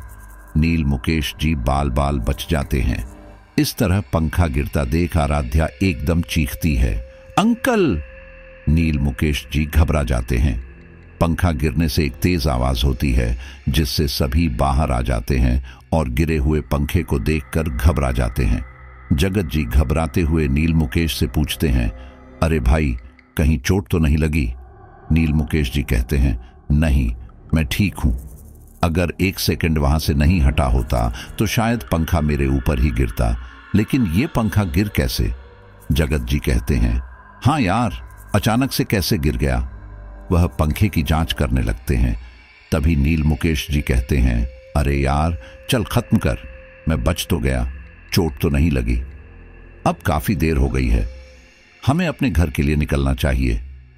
जगत जी को बहुत अफसोस होता है कि उनका दोस्त इतने सालों बाद मिला और उसके साथ आज ये घटना हो गई। कुछ देर बात करने के बाद नील मुकेश जी अपने परिवार के साथ अपने घर आ जाते हैं। नैन्सी की मां थोड़ी टेंशन में थी, क्योंकि घटना ही ऐसी हुई थी। नैन्सी अभी भी गुस्से में थी। नैन्सी की दादी नैन्सी के इस व्यवहार को समझ रही थी कि उसका व्यवहार थोड़ा परिवर्तित है। अगले दिन नैन्सी स्कूल जाती है। स्कूल में भी वो खोई खोई थी। उसकी दोस्त जया और शिवानी भी उससे बात नहीं कर रही थी। स्कूल के लंच टाइम में नैन्सी क्लासरूम में बैठे अपना लंच खा रही थी। तभी अचानक उसे गुस्सा आने लगा। उसने एक नजर पूरी क्लास में घुमाई और वो बस गुस्से में अपना टिफिन खाने लगी। ऐसा होते ही क्लासरूम के सारे स्टूडेंट के बैग, नोटबुक्स सब हवा में इधर उधर होकर गिरने लगे। उस समय क्लासरूम में एक दो लड़कियां और थीं। ऐसा होता देख वे घबरा कर बाहर आ गई और अपनी बाकी क्लासमेट को बुलाने लगी। बाकी लड़कियों ने जब ये सब देखा तो वो घबरा गई और उन्हें गुस्सा भी आया कि आखिर क्लास और उनके बैग्स का ये हाल किसने किया। कुछ ही देर में टीचर्स भी क्लासरूम में जाकर क्लास का हाल देखती हैं तो वो भी गुस्सा करती हैं कि आखिर यह सब किसने किया। वे दो लड़कियां जो उस समय क्लास में मौजूद थीं वह कहती हैं, मैडम किसी ने भी नहीं किया, ये तो अपने आप ही हवा में उड़ रहे थे, हमें नहीं पता कैसे। मैम उन दोनों लड़कियों को भी डांटती हैं। वह कहती हैं, तुम्हारा कहने का मतलब है क्लासरूम में भूत था जिसने ये सब कर दिया। उस समय क्लास में कौन कौन मौजूद था? वे दोनों लड़कियां नैन्सी की तरफ भी इशारा करती हैं और कहती हैं, लेकिन नैन्सी अपनी सीट पर बैठी लंच कर रही थी और हम भी लंच ही कर रहे थे। हम सच कह रहे हैं मैम, आप खुद ही सोचिए, इतनी कम समय में हम इतना सब बवाल कैसे कर सकते हैं। और क्लास का ये हाल देखकर हम तुरंत ही अपनी क्लासमेट को बुलाकर भी ले आए थे। उस समय मैम क्लास के सभी बच्चों को डांटकर वहां से चली जाती हैं क्योंकि वह सोचती हैं कि यह क्लास की ही शैतानी होगी। लेकिन ये तो क्लास के बच्चे भी जानते हैं कि भला ऐसा कोई क्यों करेगा। लेकिन शिवानी और जया को सब कुछ नॉर्मल नहीं लगता है। उन्हें नैन्सी पर शक होता है। स्कूल खत्म होने के बाद शिवानी नैन्सी से पूछती है, नैन्सी क्या वो सब कुछ तुमने किया था? शिवानी के इस सवाल पर नैन्सी केवल मुस्कुरा देती है और आगे बढ़ जाती है। शिवानी मन ही मन सोचती है, कहीं ऐसा तो नहीं कि नैन्सी के अंदर कोई आत्मा हो। यही सोचकर शिवानी अब नैन्सी से दूर रहने का ही फैसला करती है। नैन्सी वापस घर जाकर अजीब व्यवहार कर रही थी। आज उसके घर पर उसकी पसंद का खाना बना था, चिकन और नान रोटी। लेकिन जब नैन्सी के सामने ये खाना आता है तो वह उस खाने को गुस्से से फेंक देती है। उसकी मां उसे डांटती है और पूछती है कि तुमने खाना क्यों फेंका? नैन्सी गुस्से में कहती है, क्या आपको पता नहीं कि मैं नॉनवेज नहीं खाती हूं, फिर भी मेरे सामने नॉनवेज लाकर रख दिया। नैन्सी के ऐसा कहने पर नैन्सी की मां को अचंभा होता है कि अरे, कल तक तो इसे चिकन और नान रोटी बड़ी अच्छी लगती थी और आज इसे क्या हो गया। वह नैन्सी से कहती है, नैन्सी तुम्हें कब से नॉनवेज नहीं पसंद है? तुम्हें तो ये शुरू से ही पसंद था, फिर अब क्या हो गया? नैन्सी अपनी मां को गुस्से से देखती है और खाने की टेबल छोड़कर अपने कमरे में चली जाती है। नैन्सी की मां परेशान थी कि अचानक नैन्सी बदली नजर आ रही है। नैन्सी की दादी भी नैन्सी की मां से कहती है, मुझे नैन्सी की हालत कुछ ठीक नहीं लग रही है। नैन्सी की मां कहती है, अब आप ही बताओ अम्मा, मैं क्या करूं, या फिर मुझे नैन्सी को साइकेट्रिस्ट के पास ही ले जाना पड़ेगा? नैन्सी की दादी कहती हैं, एक बार ये भी करके देख लो। ऐसा कहना उन्हें अच्छा तो नहीं लग रहा था और ना ही नैन्सी की मां को सुनना अच्छा लग रहा है, लेकिन उनका मन साइकेट्रिस्ट की तरफ ही जाता है। नैन्सी अपने कमरे में अपने आप को शीशे में निहार रही थी। वह बार बार मुस्कुराकर अपने आप को शीशे में देख रही थी कि तभी अचानक उसकी शक्ल बदलती है और राधिका की शक्ल हो जाती है, बेहद खूबसूरत और तीखे नैन नक्श। राधिका अपने बालों से बहुत प्यार करती थी। नैन्सी के बाल भी लगभग राधिका के जितने ही बड़े थे। नैन्सी अपने बालों का एक डिजाइन बनाती है जो बिल्कुल ऐसा था जैसे राधिका बनाती थी, या यूं कहें राधिका का हेयर स्टाइल बिल्कुल अलग ही था। उसके हेयर स्टाइल से कोई भी उसकी पहचान कर ले। नैन्सी काफी देर तक शीशे में अपने आप को निहारती है और अपने बालों को बहुत अच्छे डिजाइन में कर लेती है। वह शीशे के सामने बैठकर अपने आप को घंटों निहारती है। ऐसा करते हुए उसे लगभग शाम हो चुकी थी और उसे इस बात की खबर भी नहीं कि वह कितनी देर से शीशे के सामने बैठी हुई है।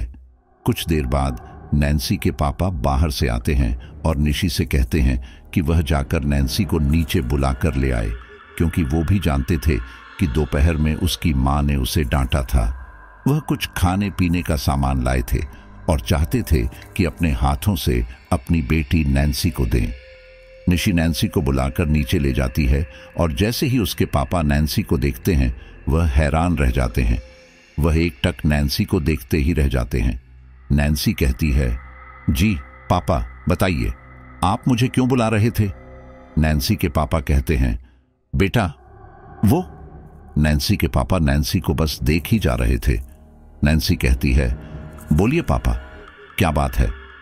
नैन्सी के पापा हकलाते हुए कहते हैं, वो मैं तुम्हारे लिए खाने की चीज लेकर आया था, लो जाओ निशी के साथ शेयर करो। वह निशी और नैन्सी के हाथों में चीज देकर नजरें बचाते हुए अपने कमरे में जा ही रहे थे कि तभी नैन्सी की मां भी आ जाती हैं। वह भी नैन्सी के बालों को देखकर थोड़ा चौंकती है, क्योंकि नैन्सी हमेशा सिंपल हेयर स्टाइल ही बनाती थी, लेकिन आज इस तरह से डिजाइन देखते हुए उन्हें भी थोड़ा अलग लगता है। वह कहती हैं, आज तो तुमने बड़ा ही अच्छा हेयर स्टाइल बनाया है, कहां से सीखा? नैन्सी कहती है, ये तो मुझे आता है और ये मेरा फेवरेट हेयर स्टाइल है। इतना कहकर नैन्सी निशी के साथ चली जाती है। नैन्सी की मां सोच में पड़ जाती है कि मेरा फेवरेट है, इसने आज से पहले तो कभी ऐसा हेयर स्टाइल बनाया नहीं, तो इसका फेवरेट कैसे हो गया? फिर वो बात को आई गई कर देती है और अपने काम में लग जाती है। सब लोग ड्राइंग रूम में ही बैठे हुए थे। नैन्सी की दादी टीवी देख रही थी। नैन्सी के पापा लैपटॉप में कुछ काम कर रहे थे और ड्रेसिंग टेबल पर बैठी हुई नैन्सी की मां सब्जियां काट रही थीं। साथ ही नैन्सी और निशी भी पास में बैठे हुए थे और मोबाइल में गेम खेल रहे थे। इसी बीच नैन्सी की मां किचन में कुछ काम करने के लिए उठती है। डाइनिंग टेबल पर सब्जी काटने का चाकू रखा था। अपनी मां के जाते ही नैन्सी उस चाकू को देखती है और गुस्से से घूरती है। वह एक टक अपने पापा को और एक टक चाकू को देखती रहती है। नैन्सी जल्दी से उस चाकू को हवा में उछालते हुए अपने पापा की तरफ गिराती है, लेकिन इतने में ही उसकी मां बाहर आ जाती है और चाकू जमीन पर गिर जाता है। चाकू की आवाज से नैन्सी के पापा अपने बराबर में देखते हैं कि ये तो चाकू है। वही नैन्सी की मां की नजर भी चाकू पर पड़ती है और वो भी थोड़ा हैरान रह जाती है और कहती हैं, अरे ये चाकू किसने फेंक दिया? नैन्सी के पापा एकदम खड़े हो जाते हैं और कहते हैं, क्या रितु, मेरे पास चाकू क्यों फेंक रही हो? क्या मुझसे सब्जियां कटवानी है? नैन्सी की मां कहती है, अरे मैं आपकी तरफ चाकू क्यों फेंकूंगी? मैं तो खुद किचन से आ रही हूं। नैन्सी के पापा कहते हैं, मुझसे मजाक मत करो, मैं जरूरी काम कर रहा हूं। 3 दिन बाद मुझे वापस लौटना है, प्लीज कुछ समय मुझे चैन से रहने दो। नैन्सी की मां की नजर नैन्सी पर पड़ती है तो वह गुस्से से अपने पापा को घूर रही थी। नैन्सी की मां इस बात को नोट करती हैं, इसलिए वह उस बात को वहीं खत्म करती हैं और अपने पति से कहती हैं, ओके आई एम सॉरी, तुम अपना काम कर लो। इतना कहकर वह किचन में चली जाती है। वह बार बार इसी बारे में सोच रही थी कि क्या यह सिर्फ इत्तेफाक है। उस दिन जगत जी के घर पर पंखे का अचानक से गिरना और आज उनके पति के पास उस चाकू का गिरना। चाकू के कोई पर तो नहीं थे जो चलकर अपने आप नील मुकेश जी के पास चला गया और सब अपनी अपनी जगह पर बैठे हुए थे। वह अपनी बेटी के बदले हुए बर्ताव से भी वाकिफ थी, लेकिन उन्हें समझ नहीं आ रहा था कि आखिर ये सब हो क्या रहा है। अचानक इतने इत्तेफाक कैसे हो रहे हैं। रात का खाना खाने के बाद सब लोग अपने अपने कमरों में सोने के लिए चले जाते हैं। नैन्सी की मां को वैसे भी ठीक से नींद नहीं आ रही थी। वो बार बार नैन्सी की हालत के बारे में सोच रही थी। उधर नैन्सी एक बार फिर शीशे के सामने बैठकर खुद को निहारे जा रही थी। वह खुद को मुस्कुराते हुए देख रही थी। अचानक उसे गुस्सा आने लगा।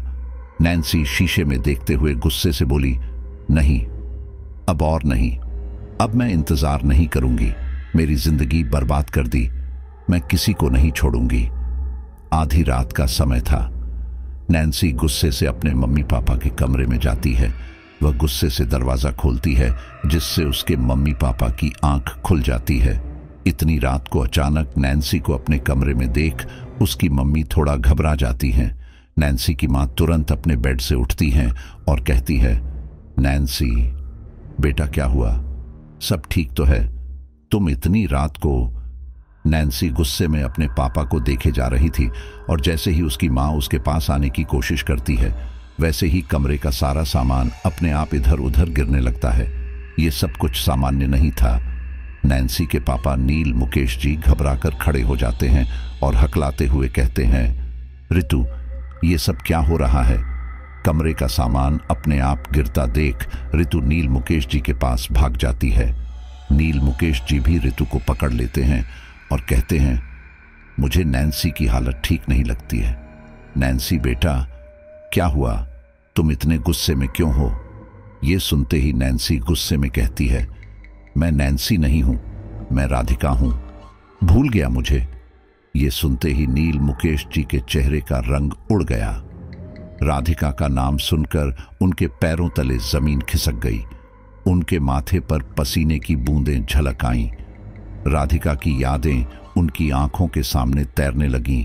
वो खौफनाक रात जब नैन्सी एक बार फिर गुस्से और भारी आवाज में कहती है, बोल, भूल गया या याद है? नैन्सी के पापा हकलाते हुए ही कहते हैं, कौन राधिका? मैं किसी राधिका को नहीं जानता। और नैन्सी, तुम ये कैसी पागलों जैसी बातें कर रही हो? मुझे लगता है तुम्हारी दिमागी हालत ठीक नहीं है। तुम्हें डॉक्टर की जरूरत है। चलो अभी अपने कमरे में जाओ। नैन्सी ने एक भयानक हंसी हंसते हुए कहा, डॉक्टर के पास जाने का समय तो खत्म हो चुका है, अब हिसाब बराबर करने का वक्त है। रितु अब पूरी तरह से नील मुकेश जी पर शक करने लगी थी। उसने कांपते हुए पूछा, आप मुझे बताएंगे कि आखिर ये राधिका कौन है और आपको क्यों मारना चाहती है? नैन्सी भारी भरकम आवाज में कहती है, बता कौन है तू और कौन हूं मैं? बता अपनी बीवी को या फिर मैं बताऊं? नील मुकेश जी की आवाज अब टूट चुकी थी। उन्होंने सच बयां करते हुए कहा, रितु, राधिका मेरी प्रेमिका है, मेरा मतलब प्रेमिका थी। नील मुकेश जी डरते डरते आगे बोलते हैं, इसकी मौत का कारण मैं ही हूं। रितु ये सुनकर सन्न रह जाती है कि उसके पति की प्रेमिका थी। रितु पूछती है, इसकी मौत का कारण आप कैसे हैं? नील मुकेश जी आगे सारी बताते हैं, तुम तो जानती हो रितु कि पिछले 8 साल में कई बार मैं मुंबई आया था। मुझे हेडक्वार्टर में अक्सर काम रहता था, जिस वजह से मैं यहां कभी 1 हफ्ता, कभी 15 दिन रुक कर जाता था। एक दिन मेरी मुलाकात राधिका से हुई। राधिका बहुत ही खूबसूरत लड़की थी। उसकी खूबसूरती देखकर हर लड़का अपना दिल हार बैठता था। ये मेरे साथ तब हुआ जब हमारी निशि पैदा हुई थी। दोबारा लड़की होने पर मैं थोड़ा परेशान था, क्योंकि मैं चाहता था कि मेरा एक बेटा हो। मैं जानता हूं मैं गलत था और मैंने अपने आप को समझने की कोशिश भी की थी, लेकिन जब मुझे राधिका मिली तो मैं इसकी खूबसूरती से पीछे नहीं रह सका और मुझे यही ख्याल आया कि मैं राधिका से शादी करूंगा तो शायद मुझे बेटा हो जाएगा। सब कुछ सही चल रहा था, लेकिन राधिका से भी मेरी बेटी प्रिंसी पैदा हुई। इत्तेफाक से 1 साल पहले हेडक्वार्टर से नोटिस आया कि मुझे 5 साल लिए मुंबई ही शिफ्ट होना है।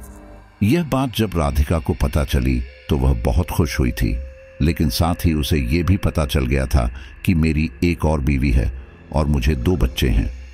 राधिका से यह बात सहन नहीं हो रही थी, इसलिए वह मुझसे अक्सर लड़ाई करती थी। पिछले महीने की ही बात है। राधिका मुझे बार बार फोन करके परेशान कर रही थी। उसे पता था कि मैं यही मुंबई में हूं। वो कई बार घर आने की धमकी दे चुकी थी और राधिका ने मुझसे कई बार कहा था कि वो मेरा तलाक कर देगी और मुझे जेल करा देगी। वो मेरा घर बर्बाद कर देगी। अब तुम ही बताओ, मैं क्या करता? पानी सिर से ऊपर हो चुका था। पिछले महीने की 18 तारीख को मैं राधिका के घर पर ही था। वह उस दिन भी मुझसे झगड़ा कर रही थी। उस दिन तो वह यहां आने के लिए घर से बाहर ही निकल गई थी। मुझे कुछ समझ नहीं आया कि अब मैं क्या करूंगा, इसलिए मैंने राधिका को समझाया और कहा कि चलो मैं ही तुम्हें अपने घर लेकर चलता हूं, मैं सारी सच्चाई खुद बताऊंगा। मेरी इस बात पर वह राजी तो हो गई, लेकिन सारे रास्ते मैं यही सोचता रहा कि मैं सच का सामना कैसे करूंगा। हमारी कार घर की पिछली वाली सड़क पर थी। अचानक मेरी गाड़ी ने चलना बंद कर दिया। राधिका इस बात पर भी कहने लगी कि तुम जानबूझकर गाड़ी नहीं चला रहे हो। और हाँ, मैं सच में जानबूझकर गाड़ी नहीं चल रहा था, क्योंकि मेरी हिम्मत नहीं थी कि मैं घर राधिका को तुम्हारे सामने लाऊं। तभी मुझे वो खंडहर घर दिखाई दिया जो कई सालों से बंद था। मैंने उस समय मन में सोच लिया था कि मैं राधिका को मार दूंगा। मैं अपना घर बर्बाद होते हुए नहीं देखना चाहता था। इसीलिए मैंने राधिका से कहा कि तुम मेरे साथ 1 मिनट इस घर में आओ। राधिका ने मना किया, लेकिन मैंने उसे बताया कि ये घर मैंने तुम्हारे लिए ही खरीदा है, लेकिन काफी पुराना है। अगर तुम्हें पसंद नहीं आया तो मैं ये घर नहीं खरीदूंगा। मैंने राधिका को बहुत ही प्यार से समझाया। जब उसे मेरी बातों पर विश्वास हो गया तो वो मेरे साथ उस घर में चली गई और वहां जाकर मैंने उसे पीटना शुरू कर दिया। मैंने उसे बहुत समझाया कि अब वो मेरी जिंदगी से चली जाए, नहीं तो मैं उसे मार दूंगा। लेकिन राधिका अपनी जिद पर अड़ी रही। वो बार बार यही कहती कि तुम चाहे मुझे मार दो, लेकिन मैं तुम्हारी बीवी को, तुम्हारे परिवार को तुम्हारी सच्चाई बताकर रहूंगी। वो मुझे गुस्सा दिला रही थी, इसीलिए मैंने वहीं उसका गला दबा दिया। और जब मुझे एहसास हुआ कि राधिका मर चुकी है तो मैं उसे वहीं छोड़कर आ गया। लेकिन बाद में मुझे ध्यान आया, अगर आते जाते किसी को उसकी लाश मिल गई तो गड़बड़ हो जाएगी। इसलिए मैं अगले दिन उसकी लाश को ठिकाने लगाने उसी घर में गया और उस घर के बगीचे में गड्ढा खोदकर राधिका की लाश को दफन कर दिया। ये सब सुनकर नैन्सी की आंखों से आंसू आ रहे थे। उसके अंदर राधिका की आत्मा ने कहा, तूने मेरी बच्ची के साथ क्या किया? क्या उसे भी मार दिया? नील मुकेश जी ने कहा, नहीं, मैंने उसे नहीं मारा। मैंने उसे एक आश्रम में भेज दिया क्योंकि मैं उसे नहीं अपना सकता था। मैं जानता हूं राधिका मेरी गलती है, मैं इस बात के लिए पछताता हूं, लेकिन प्लीज तुम मुझे माफ कर दो। मेरे 2 बच्चे हैं, मेरे बाद उनका ध्यान कौन रखेगा? लेकिन राधिका की आवाज में कोई माफी नहीं थी। वो बोलती है, माफी? तूने कभी मुझे माफ किया था? आज तेरा हर पाप तुझे याद दिलाऊंगी। जैसे तूने मेरी बच्ची को अनाथ कर दिया, ऐसे ही मैं तेरे बच्चों को अनाथ कर दूंगी। तेरे पूरे परिवार का नाश कर दूंगी। तूने मुझे धोखा दिया था, मैं तुझे नहीं छोड़ूंगी। इतना कहकर नैन्सी अपने पापा का गला दबाने लगती है। हालांकि उसके अंदर राधिका की आत्मा थी, लेकिन ऋतु को तो अपनी बेटी ही नजर आ रही थी। वह बार बार नैन्सी से कहती, नैन्सी छोड़ दो उन्हें, वो तुम्हारे पापा हैं। नैन्सी छोड़ दो, वो तुम्हारे पापा हैं। लेकिन नैन्सी पर असर कहां था, क्योंकि वो नैन्सी थोड़ी थी, वो तो राधिका थी। नैन्सी की मां नैन्सी को पकड़कर पीछे हटने की काफी कोशिश कर रही थी, लेकिन नैन्सी में बहुत ताकत आ गई थी। नैन्सी अपने पापा का गला तब तक दबाती रही जब तक कि उनका दम नहीं निकल गया, और जैसे ही उन्होंने सांस लेना छोड़ दिया, आंखें पलट दी। नैन्सी ने उनकी गर्दन भी छोड़ दी। ऋतु अपने पति को देखकर रोने लगी। इसके बाद नैन्सी ने ऋतु को गुस्से से देखा और कहा, मैं तुझे भी नहीं छोड़ूंगी। ऋतु की मां भागते हुए दरवाजे पर पहुंची और नैन्सी अपनी मां के पास आ ही रही थी कि तभी दरवाजा टूट जाता है और नैन्सी की दादी कमरे में दाखिल हो जाती है। उनके हाथ में गंगा जल था और वह कुछ मंत्र पढ़ रही थी। मंत्र पढ़ते पढ़ते वह उस गंगा जल को नैन्सी के ऊपर डालती है तो नैन्सी बेहोश हो जाती है। ऋतु अपनी सास के गले लगकर रोने लगती है। जब उनकी नजर उनके बेटे नील मुकेश पर पड़ती है तो वह चौंक जाती है। नैन्सी की दादी ऋतु से पूछती हैं, नील को क्या हुआ? ऋतु रोते हुए बताती है, ये अब नहीं रहे। ये सुनकर दादी जोर से चिल्लाती हैं और अपना सिर पकड़ लेती हैं। वह अपने बेटे को उठाने की भरसक कोशिश करते हैं, लेकिन उनका बेटा मर चुका था। वह खुद भी वहां बैठकर कुछ देर रोती हैं। फिर उनकी नजर नैन्सी पर पड़ती है, जो बेहोश थी, जिसकी आंखों के चारों तरफ काले घेरे हो गए थे। उसे देखकर लग ही नहीं रहा था कि वह नैन्सी है। नैन्सी की दादी समझ चुकी थी कि ये काम नैन्सी के अंदर किसी दुष्ट आत्मा ने किया है। निशी भी घर का माहौल देखकर रो रही थी। ऋतु अब तक कमरे में हुई सभी वारदातों को अपनी सास को बताती है। नैन्सी की दादी अपनी बहू ऋतु को शांत कराती हैं और कहती हैं, यह समय सही नहीं चल रहा है, हमें सोच समझकर कदम उठाना है। नैन्सी की दादी और मां बेहोश नैन्सी को उसके कमरे में ले जाती हैं और बाहर से ताला लगा देती है। नैन्सी की दादी रात को ही एक जानने वाले डॉक्टर को अपनी तसल्ली के लिए अपने घर बुलाती हैं, ताकि डॉक्टर बता सके कि उनका बेटा जीवित है या मर चुका है। अफसोस, उनका बेटा मर चुका था। ऋतु, निशी का रो रो के बुरा हाल था। अगले दिन ये खबर सब में फैल जाती है कि नील मुकेश जी का देहांत हो गया है। नैन्सी की दादी सभी लोगों से इस बात को छुपाती हैं कि नील मुकेश जी का देहांत कैसे हुआ। वह सभी से यह कहती हैं कि रात में नील को हार्ट अटैक आया था। इस बात पर कुछ लोग शक करते हैं कि उन्होंने हार्ट की कोई दिक्कत नहीं थी, तो फिर अचानक कैसे। वहीं दूसरी ओर कुछ लोगों का कहना था कि हाँ, आजकल तो जवान लोगों को भी हार्ट अटैक आ जाता है। ऐसे में अगर नील मुकेश जी को भी हार्ट अटैक आ गया तो कोई अचंभा नहीं था। उन्हें भी अपने परिवार की और अपने काम पर चिंता रहती थी। जैसे तैसे करके नील मुकेश जी का अंतिम संस्कार और सभी क्रियाकर्म निपट जाते हैं। नैन्सी अभी भी अपने कमरे में बेहोश पड़ी थी। सारे मेहमान चले जाने के बाद नैन्सी की दादी और नैन्सी की माँ बहुत ही होशियारी के साथ नैन्सी के कमरे में जाते हैं तो देखते हैं नैन्सी अभी भी बेहोश पड़ी है। नैन्सी की माँ पानी का गिलास लेकर नैन्सी के सिरहाने बैठती है और नैन्सी को आवाज लगाती है, नैन्सी, नैन्सी। लेकिन नैन्सी नहीं उठती है। लेकिन जैसे ही वह कहती हैं, राधिका, नैन्सी तुरंत अपनी आंखें खोल लेती है। उसकी आंखें बहुत भयानक लग रही थीं। वह तुरंत नैन्सी के पास से हट जाती है। नैन्सी की दादी भी घबराई हुई थी। नैन्सी की दादी ऋतु का हाथ पकड़ लेती हैं और कहती हैं, बेटा, उसके पास बिल्कुल मत जाना। यह सुनकर नैन्सी हंसने लगती है। हाँ हाँ हाँ, मुझसे डर रहे हो? डरो, मुझे अच्छा लग रहा है, मैं किसी को नहीं छोड़ूंगी। ऐसा कहने पर ऋतु और दादी दोबारा से नैन्सी को उसके कमरे में बंद करके चली जाती हैं। इसके बाद नैन्सी की दादी ऋतु से कहती हैं, हमें गुरुजी को अभी बुलाना होगा, इस समस्या का हल वही बताएंगे। वह तुरंत अपने मानने वाले गुरुजी को फोन करती हैं और घर आने के लिए कहती हैं। गुरुजी भी नैन्सी के घर से अच्छी खासी दूरी पर रहते थे, इसलिए उन्हें आने में 1-1.5 घंटा लगने वाला था। उधर नैन्सी अपने कमरे में तोड़ फोड़ करना शुरू कर देती है। नैन्सी कभी चीखती तो कभी हंसती। नैन्सी की इस हरकत से नैन्सी की माँ और दादी दोनों ही परेशान हो रहे थे, लेकिन उनकी हिम्मत नहीं हो रही थी कि नैन्सी के कमरे में जाकर नैन्सी से कुछ कहें। नैन्सी बार बार दरवाज़ा खोलने की कोशिश करती है, लेकिन उससे दरवाज़ा नहीं टूट रहा था। उसे कुछ समझ नहीं आ रहा था कि अब उस कमरे से बाहर निकालने के लिए क्या करें। अचानक उसकी नज़र उसकी टेबल पर रखे पेपर ब्लेड पर गई। नैन्सी उस ब्लेड को देखकर मुस्कुराने लगी। उसने तुरंत वह ब्लेड उठाया और अपने शरीर पर जगह जगह कट मारने लगी। राधिका नैन्सी के शरीर से खेल रही थी। वह कभी नैन्सी के शरीर में प्रवेश कर जाती तो कभी बाहर निकल आती।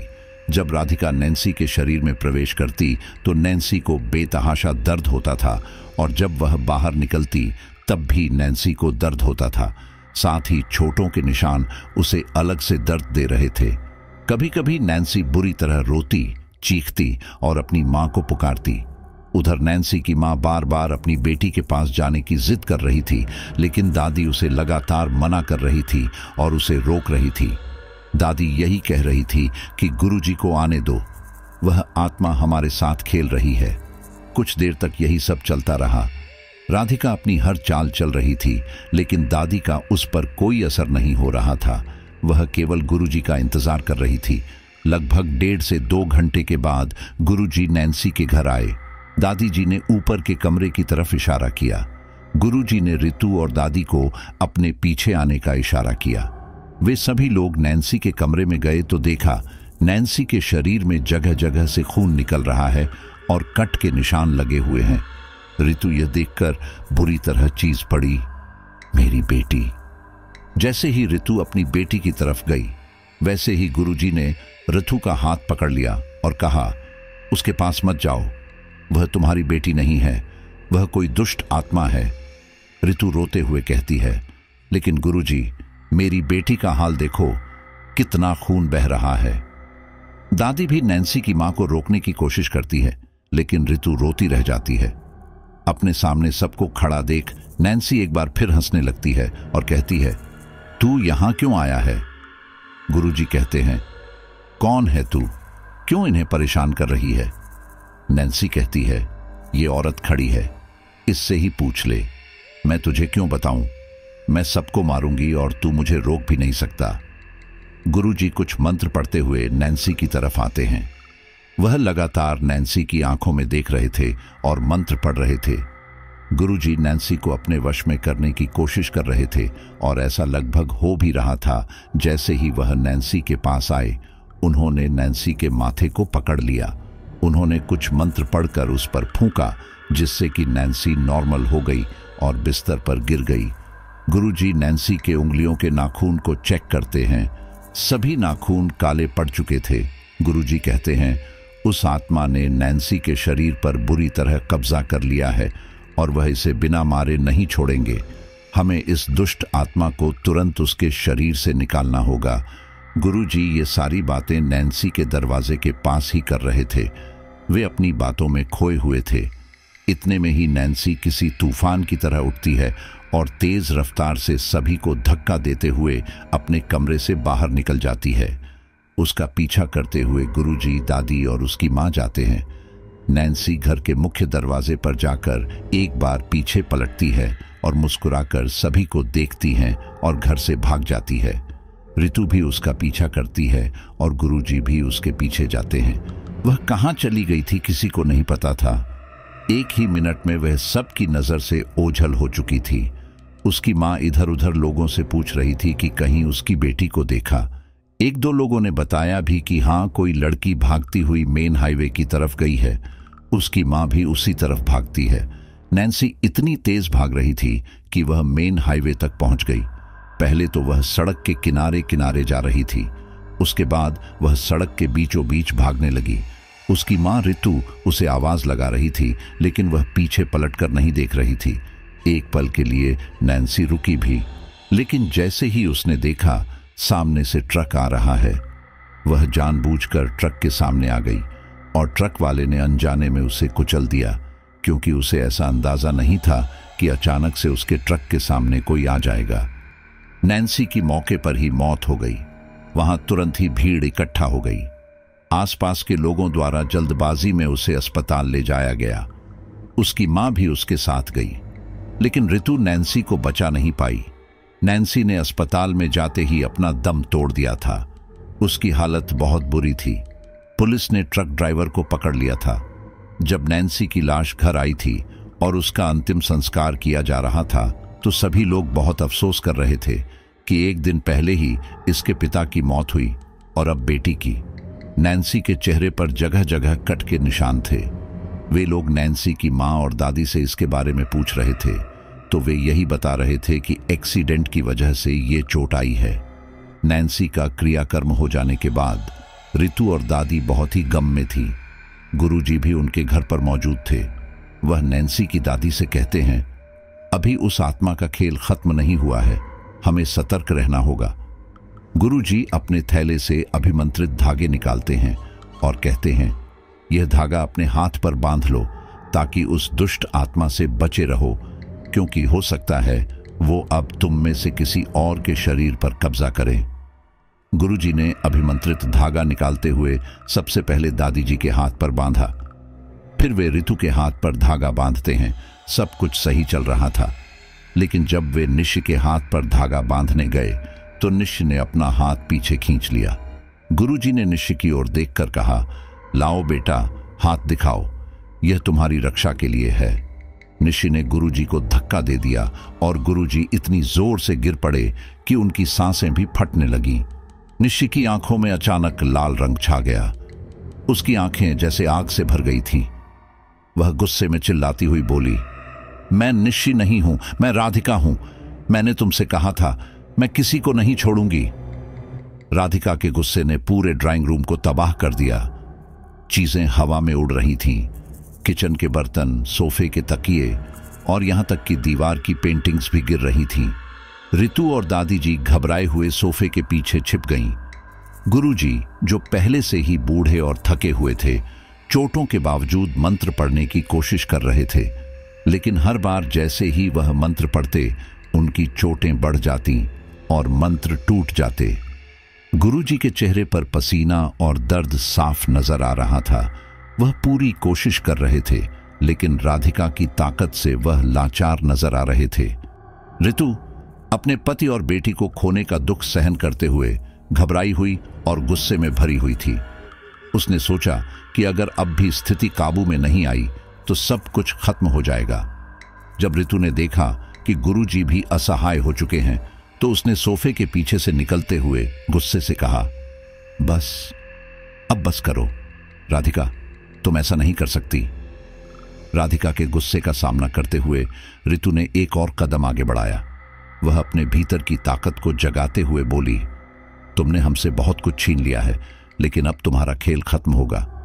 ऋतु ने हाथ में जलती हुई मोमबत्ती उठाई और राधिका की ओर फेंकी, लेकिन मोमबत्ती की लौ हवा में ही बुझ गई। ऋतु की उम्मीदें चूर चूर हो गईं। अचानक राधिका की ताकत बढ़ गई। कमरे की दीवारें कांपने लगीं और बत्तियां झपकने लगीं। राधिका मुस्कुराकर कहती है, मैं बस करूं? उसका क्या जो तेरे पति ने मेरे और मेरी बच्ची के साथ किया। ऋतु रहती है, हाँ मैं मानती हूं मेरे पति ने तुम्हारे साथ गलत किया। उन्होंने न केवल तुम्हारे साथ गलत किया बल्कि मेरे साथ भी गलत किया। उन्होंने मुझे भी धोखा दिया है, मेरे बच्चों को भी धोखा दिया है, लेकिन उन्होंने तुम्हारे बच्चे को तो कुछ नहीं किया था ना, उसे तो नहीं मारा था, उसे तो अनाथ आश्रम छोड़ आए थे, तो तुम क्यों मेरे दोनों बच्चों को मार रही हो। राधिका कहती है, मैं कब से अपना बदला लेने के लिए तड़प रही हूं। तेरे पति को तो मैं बहुत पहले मार चुकी होती, लेकिन मेरी आत्मा मुकेश तक पहुंची नहीं पाई। जब मैंने उसे पहली बार मारने करने की कोशिश की थी, उसने तभी मेरे कब्र के ऊपर एक अभिमंत्रित पत्थर रखवा दिया था। वो तो तेरी बेटी ने ही मुझे आज़ाद किया, उसी ने मुझे बुलाया। ये भगवान की तरफ से इशारा था, ये मेरे लिए इशारा था कि मैं अपना और अपनी बेटी का बदला नील मुकेश और उसके परिवार से ले सकूं। ऋतु गुस्से में कहती है, अरे तो नील मुकेश को मार तो दिया, मेरे बच्चों से दुश्मनी क्यों निकल रही हो। यहां तक तुमने मेरी एक बेटी को भी मार दिया, तुम्हारा हिसाब बराबर हो गया। अब मेरी दूसरी बेटी को छोड़ दो, उसके बदले चाहे मेरी जान ले लो, लेकिन उसकी जिंदगी बख्श दो। इतना कहकर ऋतु रोने लगती है और कहती है, मैं तुम्हारा दुख समझ सकती हूं राधिका, कि तुम्हें कैसा फील हुआ होगा जब तुम्हें नील की दूसरी पत्नी के बारे में पता चला होगा, क्योंकि मेरे पति उस वक्त मौत के मुंह में थे जब मुझे उनकी सच्चाई का पता चला। मुझे तब भी उनसे नफरत हो रही थी। तुम्हारे गुनहगार नील मुकेश थे, ना कि मैं और मेरे बच्चे। प्लीज भगवान से डरो। अगर भगवान ने तुम्हें मौका दिया था तो सिर्फ नील मुकेश को मारने का, ना कि इन मासूम बच्चों को मारने का। तुम एक माँ हो और मैं उम्मीद करती हूं कि तुम दूसरी माँ का दर्द समझोगी। नील की गलती थी, हालांकि अब मेरे बच्चों से भी उनका साया उठ चुका है। मैं फिर भी आगे बढ़ने को तैयार हूं।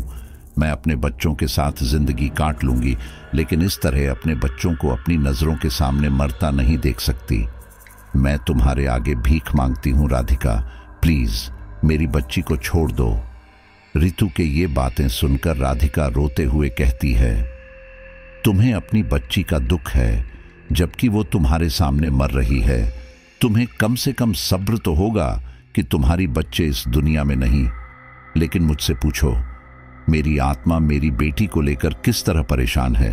वो किस आश्रम में होगी, वहां कैसे रह रही होगी। उसे पानी और अंधेरे से डर लगता था, वहां उसका ख्याल कौन रख रहा होगा। तुम एक माँ हो ना, तुम भी मेरा दर्द समझो। ऋतु कहती है, मैं समझती हूं, इसीलिए तुमसे भीख मांग रही हूं। राधिका, नील ने तुम्हारे और मेरे दोनों के साथ धोखा किया है। उसने न केवल तुम्हारे बच्चे को अनाथ किया, बल्कि उसने मेरी बेटी की भी जान ली है। मेरी बेटी की जान जाने के पीछे असली वजह तुम नहीं, नील ही था। अगर वो कभी तुम्हारे साथ ऐसा न करता तो शायद तुम भी मेरी बेटी को कभी नहीं मारती। मैं अब भी तुम्हें माफ करने के लिए तैयार हूं, हालांकि मेरी बेटी की कोई गलती नहीं थी। मैं बस तुमसे इतना वादा कर सकती हूं कि तुम्हारी बेटी जो अभी आश्रम में होगी, मैं उसे अपनाने को तैयार हूं। तुम्हें यही फिक्र है ना कि तुम्हारी बेटी का ख्याल कौन रखेगा।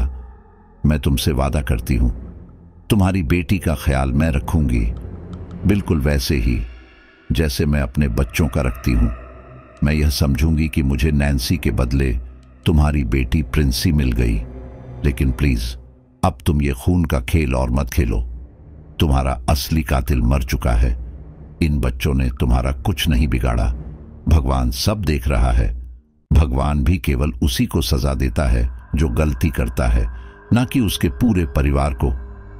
हम सब अपना बोझ खुद उठाएंगे, कोई किसी का बोझ नहीं उठाएगा।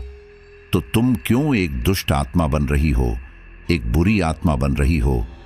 जब तुम्हारी बेटी को यह पता चलेगा कि तुमने 2 मासूम बच्चों की जान ली है जिन्होंने तुम्हारा कुछ नहीं बिगाड़ा था, तो क्या वो तुम्हें अपनी मां मानेगी?